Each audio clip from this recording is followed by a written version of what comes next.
ವಿಪಕ್ಷ ನಾಯಕರಾದಂಥ ಆರ್ ಅಶೋಕ್ ಅವರಿದ್ದಾರೆ. ಸರ್, ಈ ಬಾರಿ ಸಾಕಷ್ಟು ಒಂದು ಬರಗಾಲ ಇದೆ ರಾಜ್ಯದಲ್ಲಿ. ಜನರು ಕೂಡ ನಿರೀಕ್ಷೆ ಇಟ್ಕೊಂಡಿದ್ರು ಏನಾದರೂ ಘೋಷಣೆ ಬರುತ್ತೆ ಸರ್ಕಾರದಿಂದ ಅಂತ. ಏನೂ ಇಲ್ಲ, ಬೋಗಸ್ ಬಡ್ಜೆಟ್ಟು, ದುಡ್ಡಿಲ್ಲ ಅವ್ರ ಹತ್ರ. ಅಭಿವೃದ್ಧಿ ಶೂನ್ಯ ಆಗಿದೆ.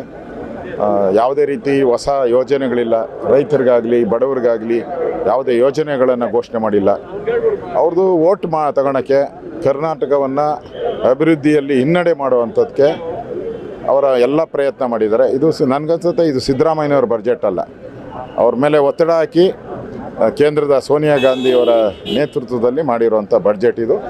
ಒಂದು ರೀತಿ ಮೋಸ ಮಾಡಿದ್ದಾರೆ ಜನಗಳಿಗೆ ಅಷ್ಟೇ. ಸರ್, ರಾಜ್ಯಪಾಲ ಭಾಷಣದಲ್ಲೂ ಮತ್ತು ಇವತ್ತಿನ ಒಂದು ಬಜೆಟಲ್ಲಿ ಕೂಡ ಕೇಂದ್ರವನ್ನು ಒಂದು ದೋಷಿಯಾಗಿ ನೋಡ್ತಾ ಇದೆ ಈ ಒಂದು ಸರ್ಕಾರದಲ್ಲಿ.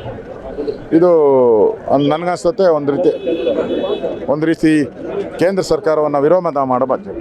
ಸರ್, ಸಿದ್ದರಾಮಯ್ಯ ಅವ್ರಿಗೆ 15 ಬಜೆಟ್ ಮಂಡನೆ ಮಾಡಿದ್ದಾರೆ. ಅವ್ರಿಗೆ ತಿಳುವಳಿಕೆಯಿಂದ ಗೊತ್ತಿದೆ, ಅದಕ್ಕೆ ಇದೆಲ್ಲ ಮಾಡಿದ್ದಾರೆ ಅಂತ ಕಾಂಗ್ರೆಸ್ ನಾಯಕರು. ತಿಳುವಳಿಕೆ ಇದ್ದಿದ್ರೆ ಈ ಥರ ಬೋಗಸ್ ಬಡ್ಜೆಟ್ ಮಾಡ್ತಾರೆ.